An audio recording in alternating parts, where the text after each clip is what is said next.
Okay, for any kayakers tried to tow their minnow bucket, I think you'll appreciate this. I got this at Lowe's and it was like $3, and I actually cut it in half. There's the other half right there. It used to be one long section, so I cut it in half. I took a peanut jar and drilled some holes in the lid. Then I cut the peanut jar in half and wrapped a couple layers of electrical tape so it would fit snug inside this corrugated pipe.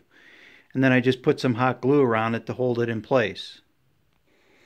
Then I drilled some holes throughout the corrugated pipe, especially in the front, because as you're towing it, this thing's going to go through the water like a little torpedo and suck in water through these holes in the top front and discharge through that lid in the back.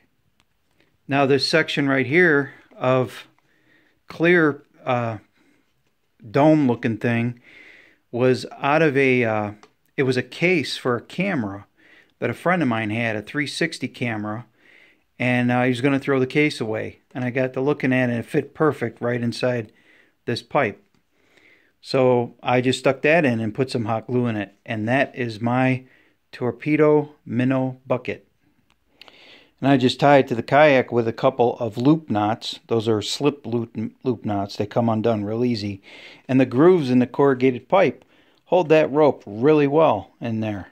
So while I'm moving, it's going to be just above the water line like that. And then when I stop, it ought to sink and be below the water line. And then when I need a minnow, all I got to do is pick it up, bring it up here, take that lid off, and the whole thing will tip up like that. Sorry, I'm filming with one hand. It'll tip like this, and I can get my minnow out and then throw it back in the water.